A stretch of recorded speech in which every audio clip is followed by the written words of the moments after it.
درخت کو جب دیمک چاٹتی ہے نا تو اینڈ پہ پتا چلتا ہے جب درخت گرتا ہے. دیکھیں پاکستان پہ خاص اللہ کا کرم ہے, ہر بندہ کھا رہا ہے. بقول عمران خان صاحب کے ہم کرائے کے قاتل تھے, ہم امریکہ کی غلامی کرتے تھے, اس کے اگینسٹ ہمیں معاوضہ ملتا تھا ڈالرز کی شکل میں, تو ضیاء کا دور بڑا خوشحال تھا.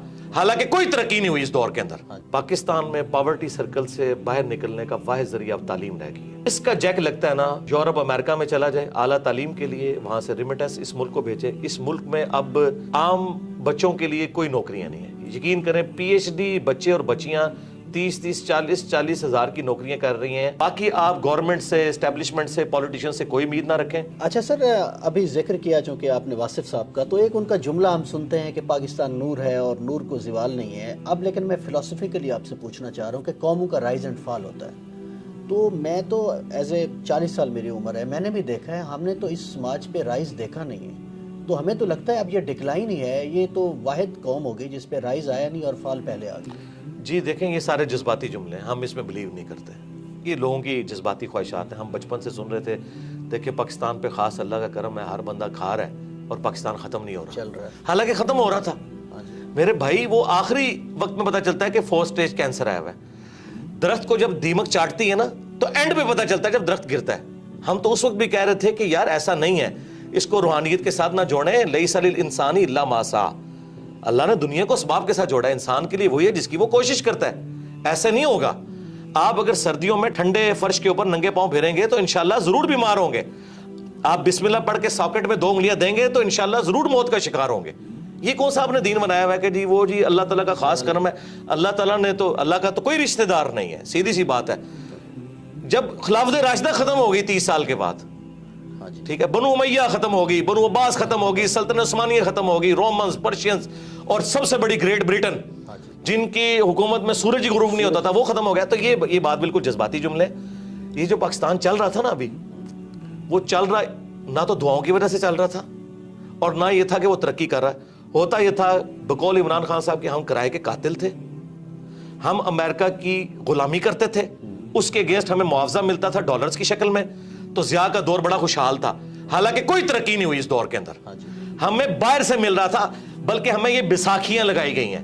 مشرف کے دور میں کہتے ہیں جی دیکھیں جی 10 سال تک 60 پہ رہا ڈالر. وہ اس لیے نہیں رہا کہ مشرف نے کوئی یہاں فیکٹریاں لگا دی ہیں یا کچھ کنٹریبیوٹ کیا اس نیشن کو. جی ڈالر, آج بھی سرکار ڈالر آ جائیں تو دیکھیں ملک دوبارہ خوشحال ہو جائے گا. لیکن میں یہ کہتا ہوں اللہ نہ کرے کہ اب اس طرح کے ڈالرز آئیں. ہمیں ایک بار اس بستی میں گریں گے پھر اٹھیں گے اگر اٹھنا چاہیں گے, نہیں تو ضروری نہیں ہے. سارے بچے جوانی کی عمر کو پہنچ کے یا بڑھاپے کو نہیں فوت ہوتے, بعض بچپن میں بھی فوت ہو جاتے ہیں. یہ جذباتی باتیں ہیں کہ رائز ہم نے دیکھا نہیں ہے. تو کیا سارے بچے رائز تک پہنچتے ہیں؟ ہماری دعا ہے کہ اچھائی ہو. جرمنی دیکھیں تباہ ہو گیا تھا ورلڈ وار 2 کے اندر, تو آج دنیا میں جرمنی اور جاپان کے مقابلے میں کوئی ملک ہے مجھے بتائیں؟ تو دیکھ لیں وہاں پہ فوجیں اس لیول کی نہیں ہے, پھر بھی لوگ رات کو بڑے آرام سے سوتے ہیں. بس آخری سوال ہے سر, نوجوان جو ہیں اس ملک کے وہی وارث ہیں اور وہی تعداد میں سب سے زیادہ ہیں. بس ان کو ذرا مخاطب کر کے, سیاست, معیشت, معاشرت سب تباہ ہے, تو ہمارا مخاطب تو وہی ہے, وہی کچھ کر سکتے ہیں. جی نوجوانوں کو میں یہ ریکویسٹ کروں گا کہ آپ لوگ جو ہے نا اپنی تعلیم کے اوپر توجہ دیں. پاکستان میں پاورٹی سرکل سے باہر نکلنے کا واحد ذریعہ اب تعلیم رہ گئی ہے.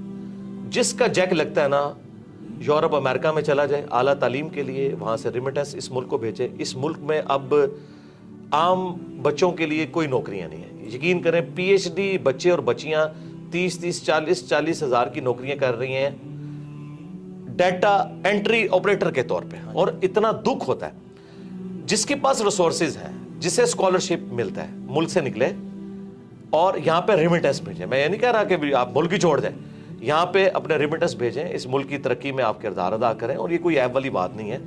اس وقت بھی آلموسٹ 1 کروڑ کے قریب پاکستانی باہر کے ملک میں بیٹھا ہوا ہے.